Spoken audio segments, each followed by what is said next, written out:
저 여자 지금 미친 거 아니야?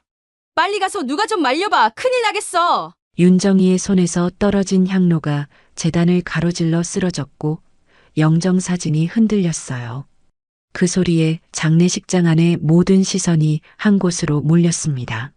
그녀의 눈동자엔 7년 동안 참아온 분노와 슬픔이 가득했죠. 윤정이, 지금 뭐 하는 거야? 아버지 앞에서. 그만하지 못해? 어디서 이런 행패를 부리는 거야? 신우이 최옥년의 얼굴이 창백하게 변했고 둘째 언니 윤영옥은 자리에서 벌떡 일어났어요.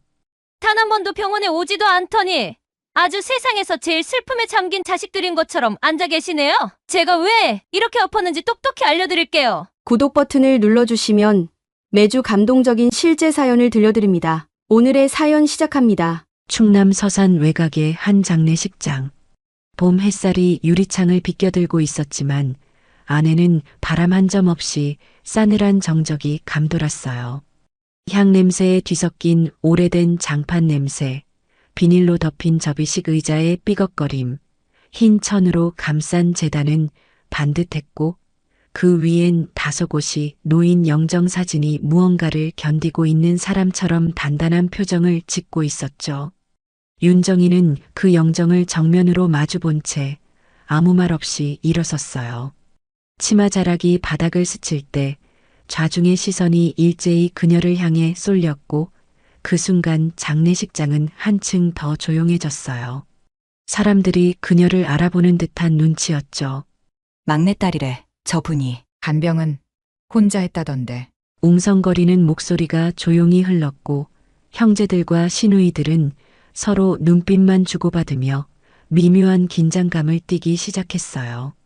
누구는 여기까지 오는데 7년이 걸렸는데 누구는 딱 하루만으로 다 있는구나. 정희는 천천히 재단 앞에 섰습니다. 손등 위에 힘이 들어가 있었고 치맛자락은 떨리고 있었지만 그녀의 눈은 한치도 흔들리지 않았어요. 조문객 몇몇이 고개를 갸웃하며 그녀를 바라보았고 장남 윤병수는 헛기침을 한 번 하며 정희야, 지금 뭐 하는 거냐는 듯한 눈빛을 보냈어요. 신우이 신미자는 무언가 말하려다 멈칫했고 둘째 언니 윤영옥은 짜증스러운 기색을 숨기지 못하며 팔짱을 꼈죠. 정희는 손을 뻗어 향로를 집어들었습니다. 손끝이 얼어붙는 것 같았고 심장은 귀 밑에서 쿵쿵 소리를 냈어요. 하지만 이상하게 마음은 고요했어요. 7년 동안 단 한 번도 울지 못했던 눈물들이 손끝에 맺히는 듯했고 수많은 밤 혼자 간병실 의자에 앉아 잠들었던 기억들이 파도처럼 밀려왔죠. 아버지의 목소리, 어머니의 숨소리, 병원 복도의 형광등 불빛, 그리고 누구에게도 받지 못했던 고생했다는 한마디. 그 모든 게 향로 위로 쏟아져 내리는 것 같았어요. 이 상 너무 반듯하네요. 아버지 삶이 이렇게 반듯했었나요? 이 재단처럼요. 정희는 아무 말 없이 향로를 들고 그대로 제사상 위로 밀어 던졌어요. 탁, 탁, 탁 향로가 부딪히는 소리가 들리는 동시에 상위에 놓인 과일이 굴러 떨어지고 향초가 쓰러지며 불꽃이 튀었어요. 영정사진이 바람결에 덜컥 흔들렸고 장례식장은 단 한순간 숨소리조차 멈췄습니다. 누군가의 신발 밑창이 미끄러지는 소리, 의자 다리가 삐걱이는 소리, 그리고 정희가 남긴 마지막 한마디만이 공간을 가득 메웠죠. 내가 왜 이러는지 궁금하시죠? 그럴 거예요. 지금 다들 입 꼭 닫고 있지만 속으론 똑같이 말하고 있겠죠. 쟤 또 왜 저래? 그럼 지금부터 알려드릴게요. 왜 저렇게까지 했는지, 왜 이 상을 엎었는지, 왜 내가 그 자리에 앉아있지 못하고 일어났는지를. 정희는 그렇게 말한 뒤 나무로 만든 작은 상자를 조심스럽게 제사상 위에 올려놓았어요. 그리고 뒤돌아섰죠. 누구도 그녀를 붙잡지 못했고 누구도 그녀의 눈을 마주치지 않았어요. 상자 하나만이 남겨졌고 그 안엔 말하지 못한 수천 개의 말, 보여주지 못했던 수천 일의 밤, 가리고 누구에게도 읽히지 못한 간병의 기록이 담겨 있었어요.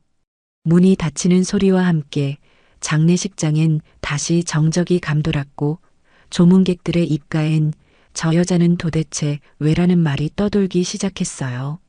그때부터였어요. 그들의 기억 속에 감춰져 있던 진짜 이야기, 잊고 살았던 누군가의 희생, 그리고 윤정이라는 이름이 서서히 떠오르기 시작한 건 사람들은 종종 그랬어요. 정희 씨, 미혼이라 부모님 간병하기엔 좋겠어요. 시간 여유 있으시니까 가능한 거죠. 누군가는 장난처럼, 누군가는 동정 섞인 듯 말했지만 그 말들은 한 번도 정희의 가슴에 위로로 닿은 적이 없었어요. 이른을 앞둔 아버지를 모시고 병원과 집을 오가던 시간은 말 그대로 정희의 인생이었죠. 하루는 외래 진료, 하루는 목욕시키기, 하루는 밥을 갈고 이유식을 만드는 일의 반복.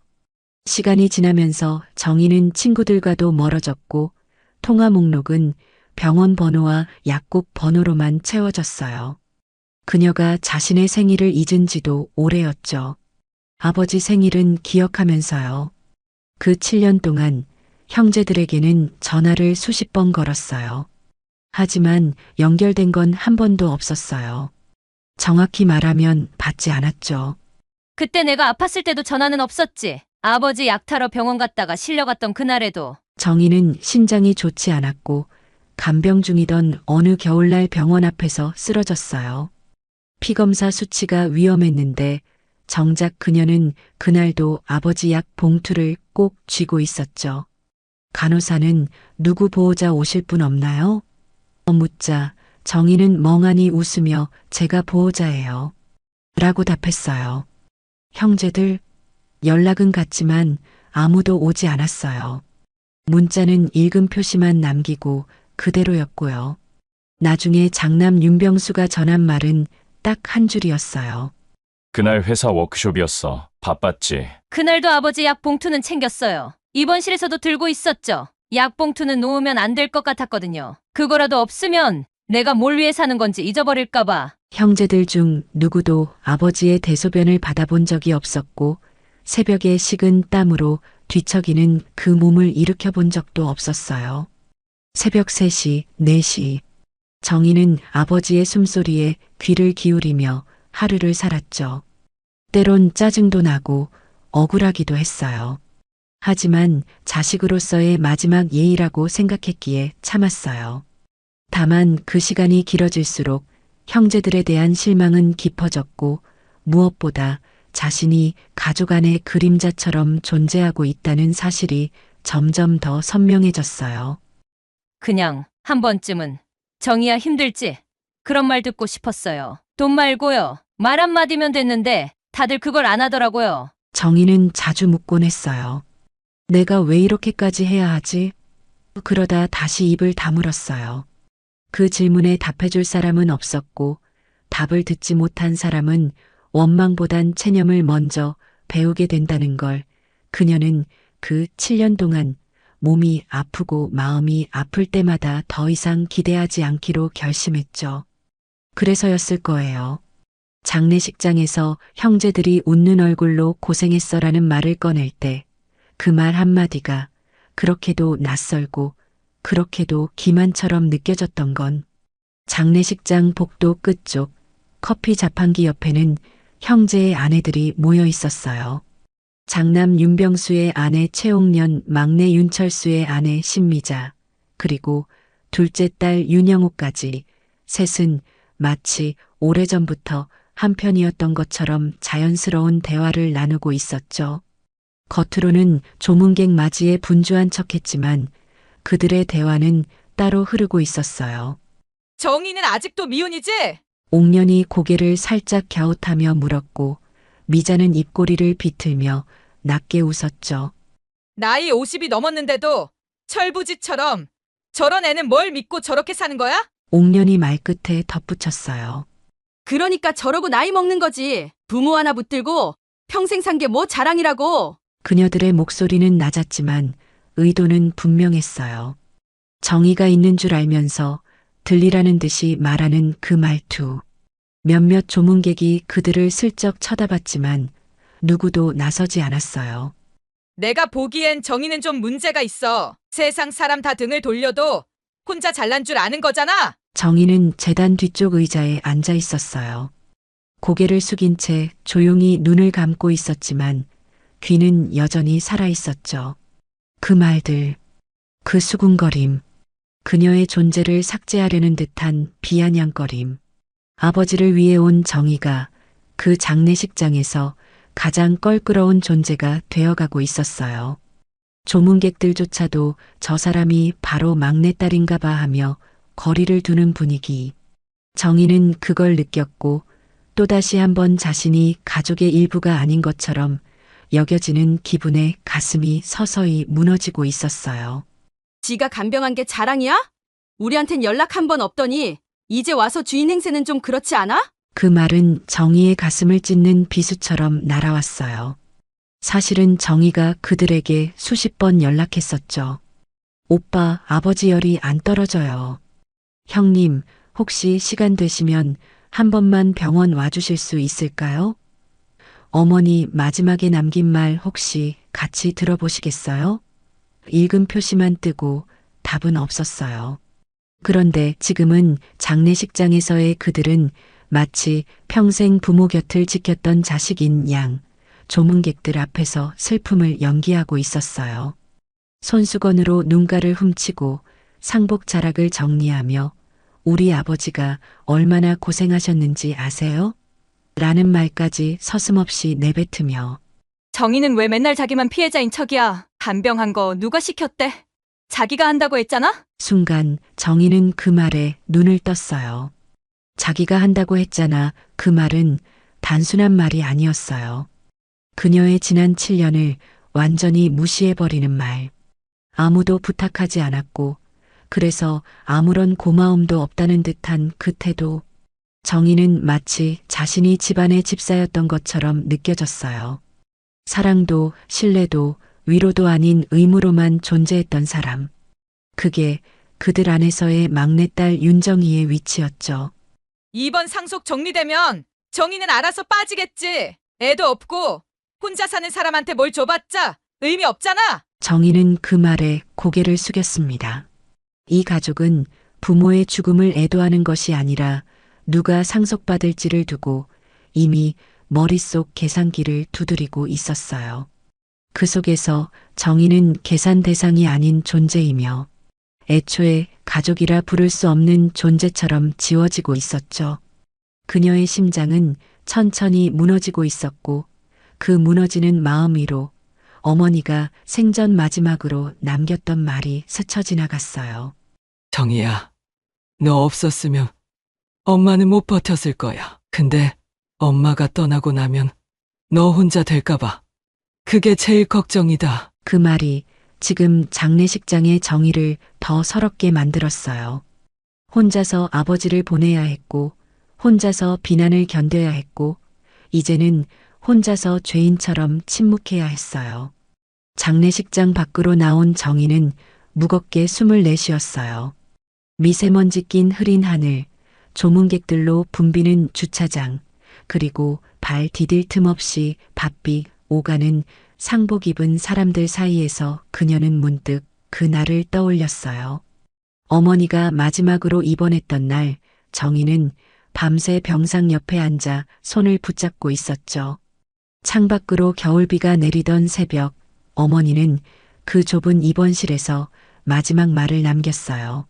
정희야, 엄마가 너한테만 부탁하고 싶은 게 하나 있어. 숨소리는 거칠었고 눈은 가늘게 떠 있었지만 그 안에는 분명한 진심이 담겨 있었어요.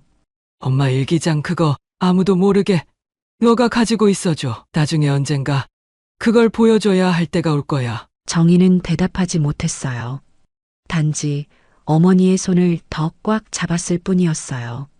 그녀는 어머니의 말을 이해하지 못하면서도 그 표정이 너무 절박해서 결국 고개를 끄덕였던 거예요. 그 장면이 지금 장례식장의 혼탁한 분위기 속에서 또렷하게 되살아났고 그녀의 가슴은 그 순간 다시 한번 천천히 무너져 내렸어요. 왜 나였을까? 오빠도 있고 언니도 있는데 엄마는 왜 나한테만? 어머니는 평생 말이 없던 분이었어요. 큰 소리 한 번 내지 않았고 자식들 앞에서 감정을 드러내지도 않았죠. 하지만 그날 밤 그녀는 정희의 손을 붙잡고 처음으로 흔들렸어요. 그 눈빛엔 분명 무언가를 전하려는 간절함이 있었고 정희는 처음으로 어머니가 단순히 순한 어른이 아니었다는 걸 깨달았어요. 어머니도 무언가를 참고 있었고 어딘가에서 상처를 받아왔다는 거리요. 정희는 어머니가 남긴 낡은 손가방 속에서 젓갈색 표지의 일기장과 오래된 녹음기를 발견했을 때 그제야 모든 게 퍼즐처럼 맞아 떨어지기 시작했어요. 왜 유독 정희에게만 다르게 대했는지, 왜 아버지와 눈을 마주치지 않았는지, 왜 늘 작은 목소리로 살았는지. 엄마가 나만 기억해 주려고 한 거였을까? 아니면 마지막까지 내 등에 짐을 얹으신 걸까? 그 일기장은 가끔 손이 떨릴 정도로 읽기 힘든 내용들이 적혀 있었어요. 아버지의 외도, 말로 다 할 수 없는 냉대, 그리고 자식들 앞에선 아무 일 없던 척해야 했던 어머니의 이중적인 삶. 그 안엔 어린 정희의 이름도 자주 등장했어요. 오늘도 정희만 내 옆에서 밥을 먹었다. 정희는 아버지를 무서워하지 않으려고 애쓴다. 나는 그 아이가 너무 안쓰럽고 너무 고맙다. 정희는 그 문장을 읽을 때마다 숨이 막혔어요. 어머니가 자신에게 건넨 마지막 부탁은 단순히 물건을 보관해달라는 말이 아니었어요.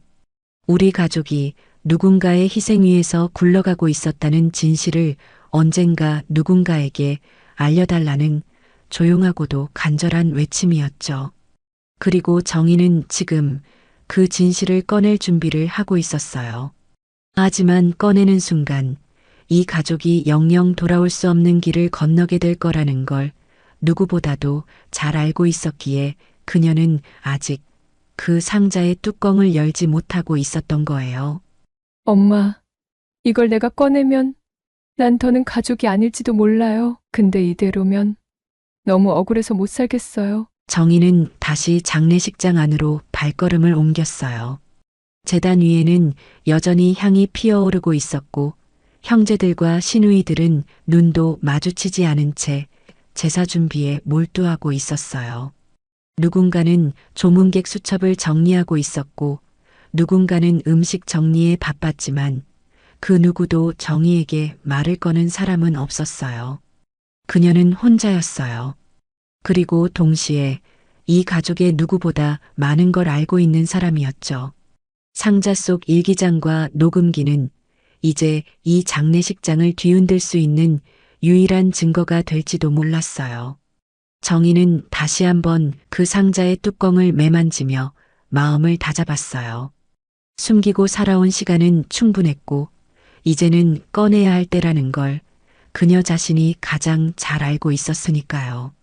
장례식이 이틀째로 접어들 무렵 조문객들의 수는 조금 줄었고 상복 입은 가족들은 더 익숙하게 움직이기 시작했어요. 작은 상주방에서는 고인이 남긴 재산 목록과 가족회의가 비밀리에 열리고 있었죠. 명목은 단순한 정리였지만 정희는 그 자리에 초대되지 않았어요. 그 방에서 문을 열고 나오는 큰오빠 윤병수의 얼굴에는 어딘지 모르게 홀가분한 기색이 감돌았고 시누이 최옥녀는 누구보다 바쁘게 무언가를 적고 정리하고 있었어요. 조용히 그 문 너머에서 흘러나온 말 한마디가 정희의 가슴에 콱 박혔죠. 그 애는 법적 상속자가 아니에요. 무자녀, 미혼 동거도 없고 간명 기록도 자발적이면 효도지. 법적 증거는 못 되잖아요. 분명한 음성이었어요. 시누이 신미자의 목소리였고 장남은 아무 말도 하지 않았어요. 그 방 안엔 정의를 없던 사람처럼 말하는 공기가 가득했어요. 그렇게 정희는 또 한 번 가족회의에서 제외된 거였죠. 7년 동안 내가 아버지를 지킨 게 그저 효도였다고? 법적 증거가 없다고? 정희는 그 말에 손끝이 저릿해지는 걸 느꼈어요. 한 번도 바란 적 없었어요. 돈도 땅도. 그녀가 원했던 건 단 하나 수고했다는 말 한마디였죠. 하지만 그 말 대신 돌아온 건 쟨 법적 권리도 없어라는 냉정한 선언이었어요. 더 기가 막힌 건 그 뒷말이었죠. 그러니까 우리끼리 정리하고 나중에 알리면 돼. 쟤는 싸울 힘도 없잖아. 그 말이 심장을 내려쳤어요. 싸울 힘도 없다고?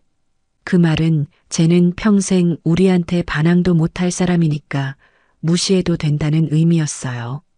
그리고 그걸 가장 잘 아는 사람들이 피 한 방울 섞인 가족들이라는 사실이 정의를 더 아프게 했어요. 정의가 자꾸 끼어들려고 하면 그냥 정신적으로 좀 불안정하다고 하면 돼요. 요즘 워낙 그런 사람들 많으니까 누가 뭐라 그러겠어요? 그 한마디는 방금 막 정의에게 정신병자 프레임을 씌운 거였어요. 형제들 중 그 누구도 그 말에 반대하지 않았어요. 누군가는 씁쓸한 표정을 지었고 누군가는 대화 주제를 넘겼을 뿐이었죠. 정의는 작은 상자 하나를 무릎 위에 올려놓고 있었어요. 그 안에 담긴 어머니의 녹음기와 일기장, 그리고 병원 영수증, 간병일지, 투약 시간표, CT 판독서 사본까지 그녀는 말없이 다 준비하고 있었어요. 그들은 몰랐죠. 정의가 얼마나 오래도록 침묵 속에서 준비하고 있었는지를. 좋아요. 그럼 한번 해봐요. 내가 없는 사람이라면 나는 그만큼 자유로운 사람이기도 해요. 그게 무서운 줄은 모르겠죠. 정의는 그날 밤 장례식장 바깥 담벼락에 혼자 서 있었어요. 손엔 작은 노트가 들려 있었고 머릿속에는 한 문장이 맴돌고 있었죠.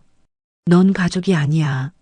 그 문장을 처음 들은 건 고등학생 시절. 어머니가 계단에서 넘어졌을 때도 정의만 곁에 있었지만 그때도 큰오빠는 딸이 뭘 해? 남자 있어야 한다고 말했었어요. 어릴 때부터 정의는 보조였어요.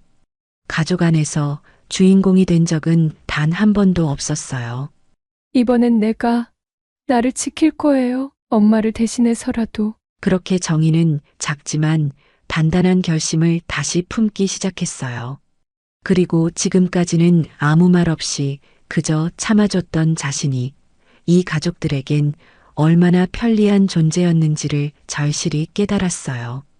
그 깨달음은 분노가 아니었어요. 애증도 아니었죠. 그건 오직 복권당한 자존감의 형태였어요. 정의는 상자 뚜껑을 천천히 열었습니다. 드디어 진실이 나올 시간이에요. 장례식 마지막 날 상복 자락은 조금씩 풀리고 조문객의 수도 한산해졌어요. 형제들은 사방으로 흩어져 있었고 시누이들은 마지막 음복 음식 준비와 제사상 정리에 분주한 척하고 있었죠. 모두가 일상을 흉내내는 와중에 정의는 작은 종이 가방 하나를 들고 조용히 제단 앞으로 다가갔어요. 그 손에 들린 가방은 낡았지만 반듯했고 안에는 어머니의 마지막 흔적과 정의의 지난 세월이 담긴 진실의 기록들이 담겨 있었죠. 그녀는 제단 앞에 서서 조용히 상자 뚜껑을 열었고 모든 소리가 서서히 가라앉기 시작했어요.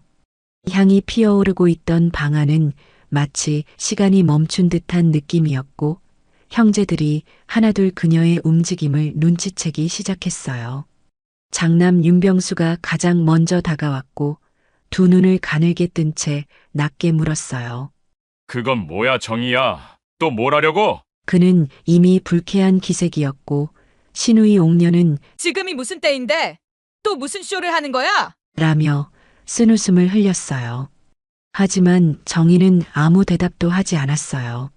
대신 조심스럽게 녹음기를 꺼내어 테이블 위에 놓았습니다. 이건 엄마가 저한테 남긴 거예요. 그날 돌아가시기 전날 밤 저에게 직접 주신 거예요. 순간 공기가 무거워졌어요. 정의가 녹음기의 버튼을 누르자 낡은 기계 특유의 틱 소리와 함께 약간의 잡음이 섞인 여자의 목소리가 흘러나오기 시작했죠. 정이야 듣고 있지? 엄마는 너 없었으면 안 됐을 거야. 다들 바쁘다고 했지만 너는 끝까지 내 옆에 있었잖니. 그 목소리는 떨렸고 숨소리는 가늘었지만 분명한 진심이 묻어 있었어요. 그 안엔 어머니가 자식 중 오직 정의만을 믿고 마지막을 부탁했던 증거가 녹아 있었죠. 형제들의 얼굴이 일제히 굳기 시작했어요. 시누이들은 서로를 힐끗 바라보며 입술을 다물었고 윤영옥은 뭐야 저런 걸 왜 하며 손가락을 떨었어요. 그건 그때 상황이 안 좋았던 거지. 엄마가 자식들 다 사랑했지. 너만 그랬겠냐? 그럼요. 다 사랑하셨겠죠. 그런데 왜 돌아가시기 전에 저한테만 일기장 얘기를 하셨을까요? 왜 저한테만 그걸 지켜달라고 했을까요? 왜 엄마는 형님들한테도 아버지한테도 그 어떤 말도 하지 않으셨을까요? 정희는 조심스럽게 일기장을 꺼냈어요. 젓갈색 천으로 쌓인 오래된 노트. 종이 모서리는 낡았고 잉크는 바랬지만 그 안에 쓰인 문장은 생생했고 칼처럼 날카로웠어요. 정희는 한 페이지를 펼쳐 소리내어 읽기 시작했어요. 오늘도 정희만 내 옆에 앉아 있었다. 정희는 아버지를 무서워하지 않으려고 애쓰는 게 눈에 보였다. 어쩌면 그 애만이 내 말을 들어줄 유일한 사람이 될지도 모른다. 그날의 정적이 다시 찾아왔어요. 정희의 목소리는 떨렸지만 명확했고 그 안에 담긴 말들은 상석에 앉은 형제들의 가면을 하나씩 벗기기 시작했어요. 그제야 모두가 깨닫기 시작했어요. 정희가 단지 감정적으로 엎은 딸이 아니라 진짜 이야기의 유일한 증인이라는 거요. 이건 그냥 슬픔이 아니에요. 제가 증명해야 할 저의 시간이에요. 누군가는 눈을 피했고 누군가는 침을 꿀꺽 삼켰고 누군가는 슬그머니 휴대폰을 꺼내 메시지를 보내기 시작했어요. 그제서야 진실은 움직이기 시작했고 정의의 지난 7년 그 모든 무시와 외면, 사랑 없는 희생과 침묵 속 고통이 드디어 그 장례식장 한복판에서 존재로 인정받기 시작했어요. 일기장 낭독이 끝났을 때 장례식장은 짧은 침묵 속에 갇혀 있었어요. 누군가는 눈을 감았고 누군가는 바닥만 응시했죠. 정희는 숨을 한번 고르며 녹음기의 버튼을 껐고 이제 모든 말이 나왔다는 듯 손을 내려놓았어요. 하지만 그 순간 예상치 못한 방향에서 첫 반응이 튀어나왔어요. 자기 감정만 가득한 글을 갖고 이게 무슨 증거라고 내미는 거야? 장남 윤병수가 정희를 향해 비틀린 미소를 지으며 말했죠. 그의 얼굴은 당황이라기보단 자존심이 긁힌 사람의 표정이었어요. 엄마가 돌아가시기 직전에 뭐라고 했는지 우리도 들었어. 다 고맙다고 했지. 너한테만 한 게 아니야. 그냥 이쯤에서 정리하자. 이게 여기서 터질 일은 아니잖아. 다 장례식 끝나고 얘기하면 되잖아. 정희는 말없이 오빠를 바라봤어요. 그 시선은 분노도 슬픔도 아니었어요.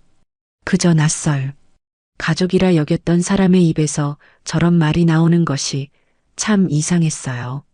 그 침묵을 못 견딘 듯 시누이 최옥년이 끼어들었어요.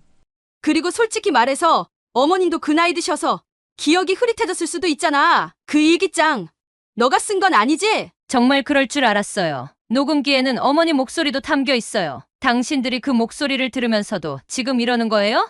형제들 사이에서 조용히 웃는 얼굴로 있던 막내 윤철수도 마침내 입을 열었어요.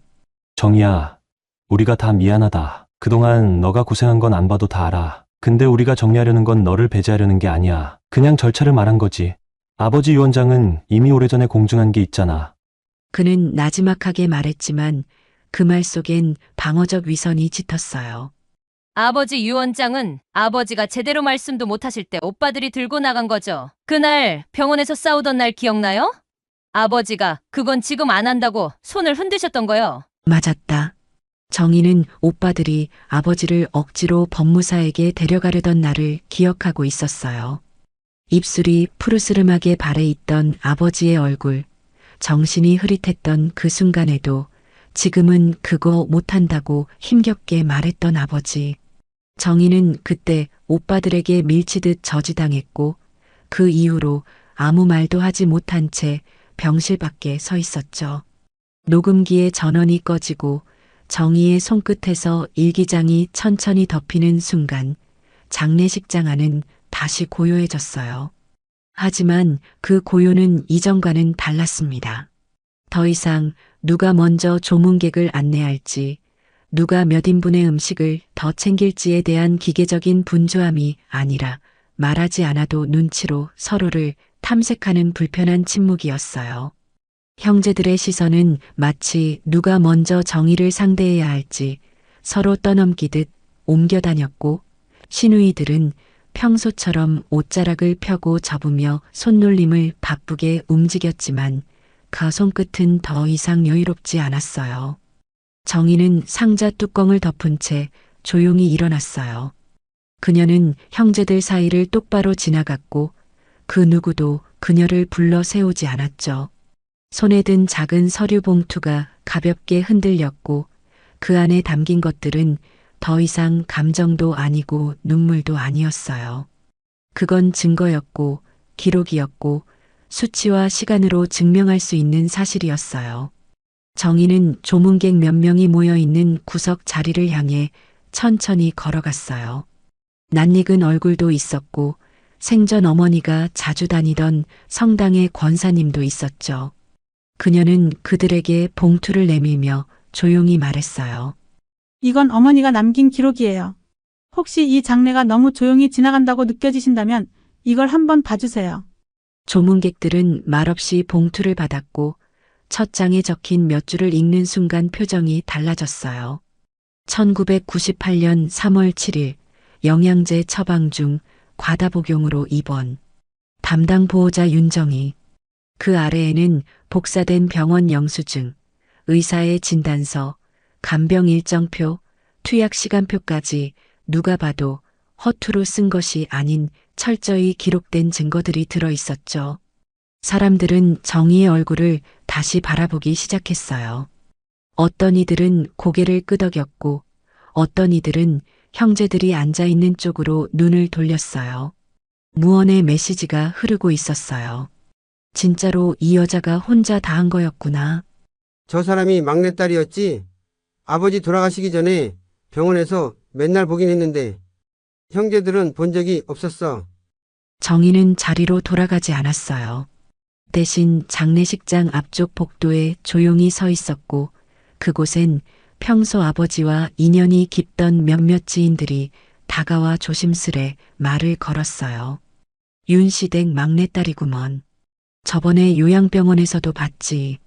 조용조용하면서 참 성실하더라고. 그 말들은 평소 정희가 그토록 원했던 인정도 아니었고 눈물 어린 위로도 아니었어요.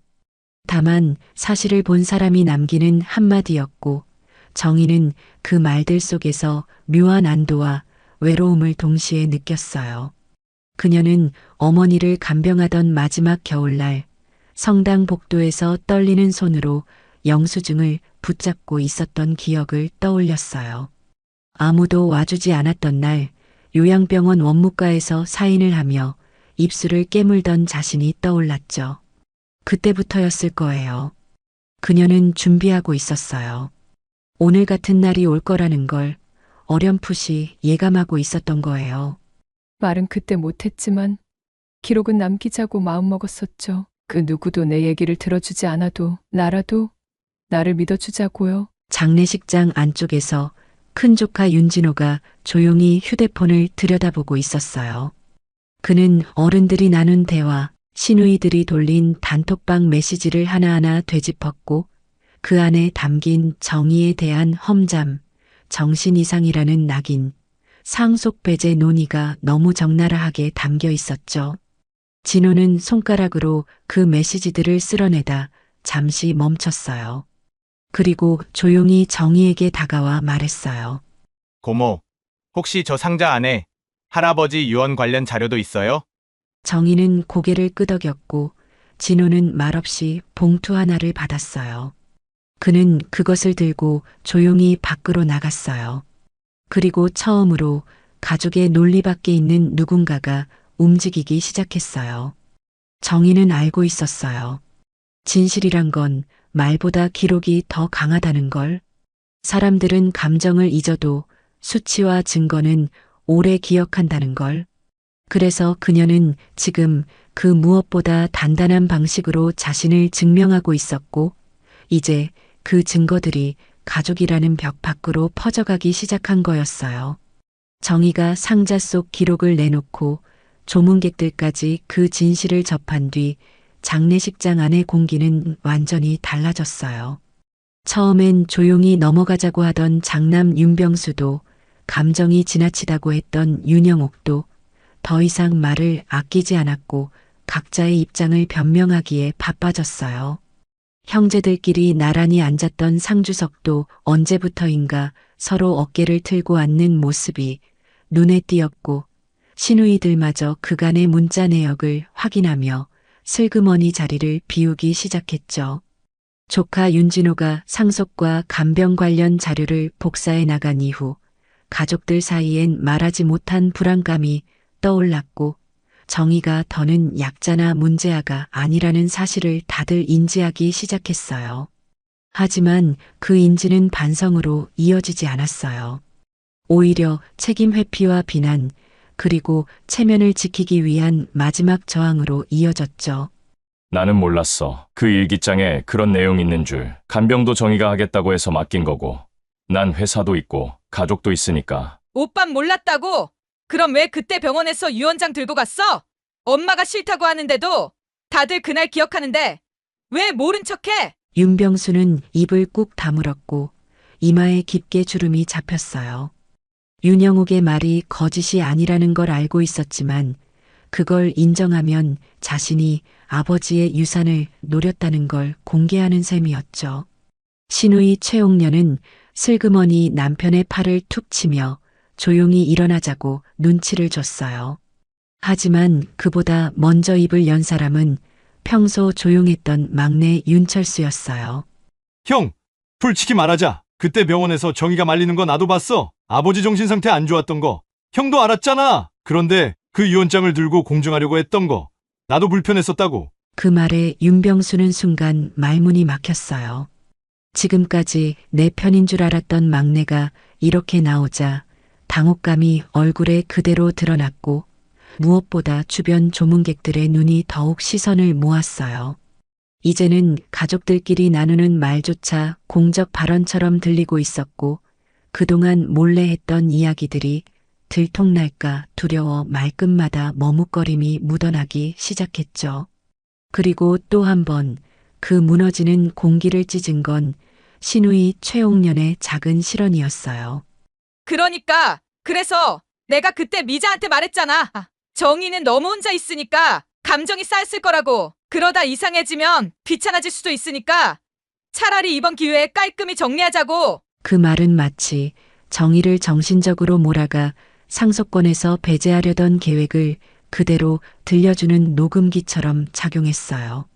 주변에서 들은 몇몇 조문객이 흠칫하며 쳐다보았고, 윤영옥은 얼굴이 하얘졌어요. 그걸 왜 여기서 말해라는 눈빛을 보냈지만 이미 늦었죠. 정희는 그들의 얼굴을 하나하나 바라보며 말없이 고개를 끄덕였어요. 이제 확실했어요. 이들은 처음부터 진심으로 가족이 아니었고 이미 오래전부터 자신을 제거할 시나리오를 짜고 있었던 사람들이었죠. 이제 와서 서로 탓한다고 뭐가 달라질까요? 엄마가 왜 저한테만 일기장을 맡겼는지 이제 다들 아셨잖아요. 누가 어떤 말을 했는지보다 누가 어떤 시간에 옆에 있었는지가 더 중요하다는 거. 정희는 더는 눈물 짓지 않았어요. 자신이 이제 약자가 아니라는 걸 알았고 무너지지 않는다는 걸 보여줘야 할 이유도 느끼고 있었어요. 그녀의 말은 분노가 아니라 확신이었고, 그 확신은 오히려 형제들과 시누이들의 불안과 죄책감, 그리고 분열을 더욱 장폭시키고 있었죠.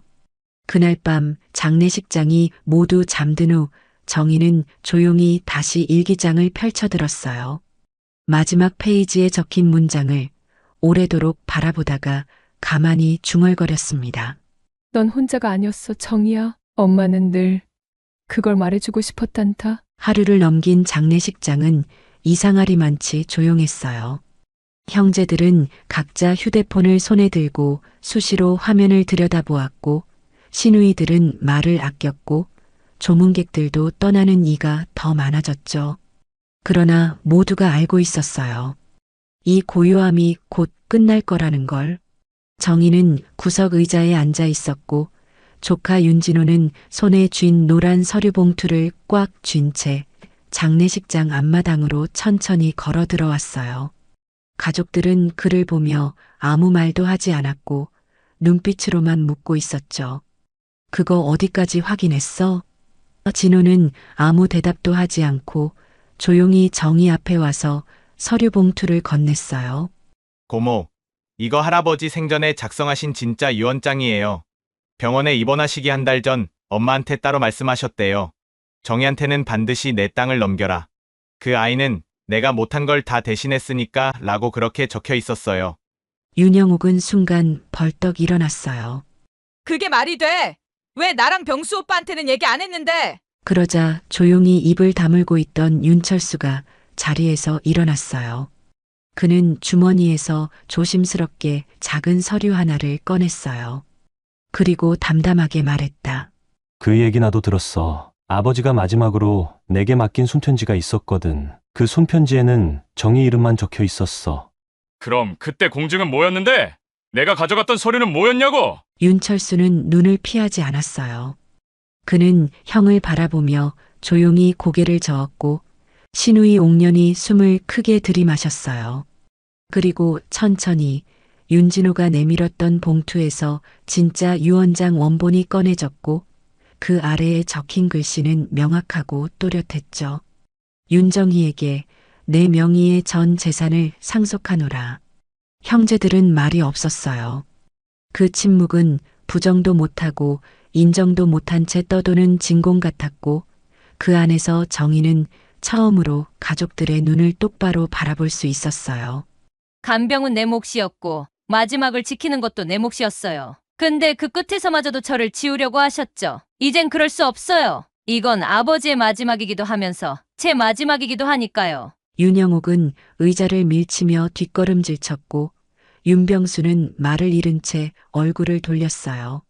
신우이 신미자는 휴대폰을 꺼내 누군가에게 전화를 걸려 했지만 손가락이 떨려 숫자조차 누르지 못했고 조문객 몇몇은 눈치를 보며 서둘러 나가려고 짐을 챙기고 있었죠. 정희는 그 모든 장면을 조용히 지켜봤어요. 지금 이 순간을 위해 얼마나 오래 참아왔는지, 얼마나 오랜 시간 자신을 무시했던 이들과 마주할 준비를 해왔는지를요. 그리고 아버지의 진짜 유언장을 조용히 품에 안고 조용히 읽었어요. 이제 엄마도 웃을 수 있겠죠? 이 가족에 드디어 제가 있다는 걸. 그녀는 더 이상 흔들리지 않았어요. 누가 뭐라 해도 지금 이 순간은 정의가 진실로 이긴 순간이었고 비로소 윤씨 집안 장례식장 한복판에서 누구보다 외롭고 조용했던 막내딸이 가장 큰 목소리로 존재를 말하고 있었던 순간이었어요. 장례식장의 공기는 그 어느 때보다 무거웠어요. 유언장이 공개된 이후 누구도 정희에게 말을 걸지 않았고 정희도 누구에게 시선을 돌리지 않았죠. 하지만 그건 외면이 아니라 마침내 감정의 끝에서 서로가 서로를 제대로 바라보지 못하는 사람들만 남은 자리였어요. 윤병수는 자리에 앉은 채 고개를 떨구고 있었고 손끝으로 넥타이 매듭을 괜히 풀었다 졸라매길 반복했어요. 그의 아내 최옥년은 휴대폰만 만지작거리다 조용히 복도를 빠져나갔고 윤영옥은 시선을 피한 채 커피 자판기 앞에서 묵묵히 종이컵을 쥔 채 서 있었어요. 아무도 말하지 않았지만 그들 모두 알고 있었어요. 정의가 옳았고 자신들은 그 옳음을 외면했던 사람들이라는 걸. 그날 밤 윤병수는 장례식장 구석방에서 혼자 정의를 불렀어요. 그 방은 아버지가 마지막으로 눈을 감았던 병실이기도 했고 정희가 매일 침낭을 깔고 잠을 청하던 자리이기도 했죠. 정희는 조용히 들어와 앉았고 병수는 그 앞에 엎드릴 듯 앉아 말을 꺼냈어요. 정희야, 진짜 미안하다. 솔직히 말하면 너한테 미안하다는 말 평생 한 번도 해본 적 없는 것 같아서 오늘 안 하면 못할 것 같아서 부른 거야. 그 말은 오래전부터 듣고 싶던 말이었지만 막상 들으니 이상하게도 정희의 가슴은 아프지 않았어요. 원망보다는 오래된 짐을 내려놓는 느낌에 가까웠죠. 그녀는 천천히 고개를 끄덕이며 병수를 바라봤고 오빠의 눈가가 젖어 있었어요. 그 눈물은 진심이었고 동시에 자기 자신에 대한 후회이기도 했어요. 오빠, 이젠 미안하다고 말하지 않아도 돼요. 그냥 저도 언젠가 오빠처럼 누군가한테 못했던 걸 후회하게 되겠죠. 그게 인생이라는 거니까요. 윤병수는 말없이 고개를 끄덕였고 그 짧은 눈빛은 오랜 시간의 거리와 오해를 조금은 좁히는 다리 같았어요. 하지만 그 순간 복도에서 들려온 익숙한 목소리에 정희는 돌아보았죠. 윤진호가 서 있었어요. 그는 손에 무언가를 들고 있었고 그건 바로 아버지의 옛 필기 노트였어요. 고모, 할아버지 방 책상 서랍에서 이걸 찾았어요. 2006년부터 쓴 거더라고요. 거기 아버지 얘기만 있는 게 아니라 고모 얘기도 정말 많았어요. 우리 아버지, 그렇게 또 노트에 적어 놓으셨구나. 말로는 한 번도 안 하셨던 걸. 그날 밤 정희는 아주 오래간만에 편하게 울 수 있었어요. 누군가를 위해 누군가에게 보여주기 위한 눈물이 아닌 스스로를 위한 눈물이었죠. 그녀는 오롯이 자신을 지켜낸 날의 끝에서 비로소 아버지와 어머니와 그리고 자신과 화해하고 있었어요. 아침 햇살이 장례식장 유리문 사이로 조용히 들어왔어요. 사흘간 불이 꺼지지 않았던 조문실 안에는 이제 더 이상 발걸음 소리도 목소리도 들리지 않았죠. 정희는 누구보다 일찍 깨어나 조용히 자신의 짐을 정리하고 있었어요. 작은 손가방 하나, 상자 하나, 그리고 어머니가 남긴 일기장과 아버지의 노트를 가방에 천천히 넣었어요. 그녀는 상복을 벗으며 잠시 손끝을 멈췄고 작은 상추방 바닥에 하얀 봉투 하나를 조심스레 내려놓았습니다. 그건 편지도 고발도 아닌 정희의 마지막 말 한마디가 담긴 메모지였어요. 정희는 식탁 위에 놓인 남은 국을 데우지 않았고 누구를 깨우지도 않았고 사진 앞에 절을 할 때도 목례 한 번으로 고개를 낮췄을 뿐이었죠. 그녀는 그토록 시끄럽고 복잡했던 장례식장 한가운데서 어쩌면 이 모든 시간 중 가장 조용하게 자리를 떠났어요. 누구도 보지 못한 이른 아침, 그녀는 그렇게 윤 씨 집안에서 마지막으로 걸어나간 사람이었습니다. 이제야 나도 나를 보내줄 수 있을 것 같아요. 윤영옥은 커피포트를 올리다가 조용히 테이블 위에 하얀 봉투를 발견했어요. 그녀는 두 손으로 봉투를 집어들고 말없이 형제들과 시누이들이 모인 방으로 들어갔죠. 조심스럽게 꺼낸 메모에는 다음과 같은 글이 적혀 있었어요. 아버지 장례를 함께 치를 수 있어 감사했습니다. 저는 더 이상 이 가족 안에서 내 자리를 찾으려 하지 않겠습니다. 이제는 제 자신 안에서 제 자리를 만들기로 했어요. 남겨진 분들께서도 그 자리가 어디였든 누군가의 기억에 좋은 사람으로 남으시길 바랍니다. 윤병수는 메모지를 내려다보다 말없이 눈을 감았고 신미자는 처음으로 말을 꺼내지 않았고 윤영옥은 조용히 봉투를 접어 상 위에 다시 올려놓았어요. 그 누구도 사과하지 않았고 그 누구도 미안하다고 말하지 않았지만 그날 이후 윤 씨 가족 중 일부는 정희의 연락처를 휴대폰에 다시 저장했고 어떤 이는 어머니의 무덤가에 조용히 꽃을 놓기도 했습니다. 그리고 또 어떤 이는 자신이 오랫동안 외면하고 있던 누군가의 희생을 떠올렸고 늦은 밤 술기운에 목이 메어 울먹이기도 했죠. 그 변화는 크지도 눈에 띄지도 않았지만 분명히 흔들림이 시작된 순간이었어요. 고모가 제일 용감했구나. 이 가족에서 혼자서도 버텼다는 게. 정희는 버스터미널에서 작은 표 하나를 끊고 기다리는 의자에 가방을 끌어안고 앉아 있었어요. 그녀의 손에는 아버지 필기노트 한 장이 펴져 있었고 그 한 귀퉁이에 적혀 있던 글씨를 오래 바라보다 작게 웃었죠. 정희는 참 잘한다. 그 한 문장 안에서 정희는 자신이 원하던 모든 것을 조용히 그리고 완전히 얻었어요. 그리고 말인데 정희야, 너 지금 나서면 우리가 다 너 피곤하게 만들 수도 있어. 병원에서 아버지 소리 지르셨던 거 주변에서 들은 사람 많잖아? 그걸로 간병중 다툼이 있었던 걸로 문제 삼으면 너한테 좋을 게 있을까? 그 말은 곧 정희를 협박한 것이었어요. 가만히 있으면 너도 다치지 않는다. 가족의 얼굴을 한 사람들 입에서 나온 말은 그 누구보다 차가운 위협이었죠. 그 순간 정희는 이 사람들이 바뀌지 않을 거라는 사실을 깨달았어요. 아무리 진실을 보여줘도 그들은 그것을 덮기 위한 또 다른 방법을 찾을 뿐이라는 거려. 그럼 좋아요. 정신이 흐릿했던 아버지의 유언장, 그게 진짜인지 아닌지 제가 증명해 볼게요. 어머니 유언도 있고 병원 기록도 있어요. 그리고 내가 없었다면 이 장례식도 없었을 거예요. 누가 아버지 시신을 인계받았는지부터 확인해 보세요. 그 말에 모두의 얼굴이 굳어졌어요. 정희의 말은 허풍이 아니었고 그녀는 진짜로 모든 준비를 해온 사람이었어요. 그리고 그것은 이제 단순한 감정 싸움이 아니라 진짜 진실을 가리는 싸움으로 바뀌고 있다는 걸 뜻했어요. 정희가 떠난 지 벌써 한 달이 지나고 있었어요. 윤 씨 가족은 각자의 삶으로 흩어졌고 장례식장은 기억의 저편으로 밀려났지만 이상하게도 그녀의 흔적 많은 사람들 사이를 떠나지 않고 남아 있었어요.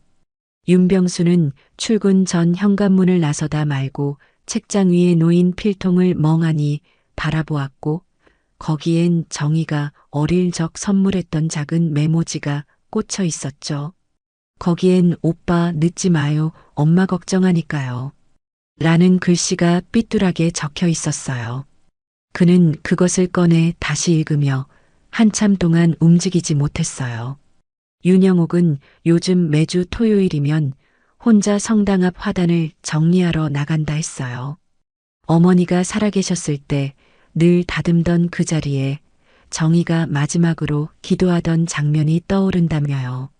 그리고 어느 날 그곳에서 그녀는 우연히 윤진호가 가져온 정희의 일기장 사본을 펼쳐보게 되었어요.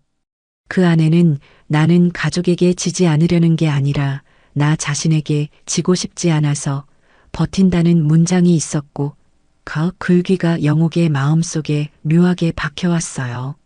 나는 왜 그걸 이제야 알게 됐을까?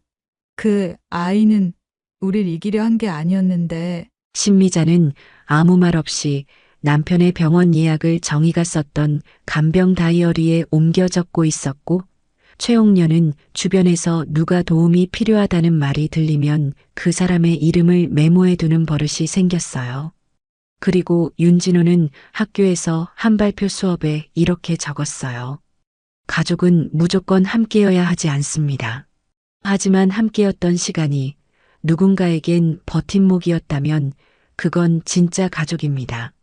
그녀가 떠난 뒤 남겨진 사람들은 모두 조금씩 말을 아끼게 되었고 마음을 더듬게 되었고 그녀의 말들을 다시 떠올리게 되었어요. 정희야, 나는 이제 너가 어떤 사람인지 조금은 알 것 같아. 그게 너무 늦었다는 게 참 미안하구나. 그녀의 말투, 그녀의 방식, 그녀의 선택은 그 자리에서 여전히 누군가를 흔들고 있었어요. 삶이란 그렇게 누군가가 남긴 작은 진심이 누군가의 하루를 바꿔놓는 방식으로 이어지기도 하니까요. 정희는 그 누구보다 고요하게 떠났지만 그녀는 지금까지도 가장 단단한 목소리로 말하고 있는 중이었어요. 여러분이라면 정희처럼 아무도 보지 않는 곳에서 누군가를 지켜야 할 때 어떻게 하시겠습니까? 그리고 그 사람의 자리를 정말로 기억하고 계신가요? 이야기는 끝났지만 그녀의 이름은 아직 이곳에 남아 있어요. 윤정이 가장 조용히 모든 것을 지켜낸 가장 강한 막내딸의 이야기였습니다.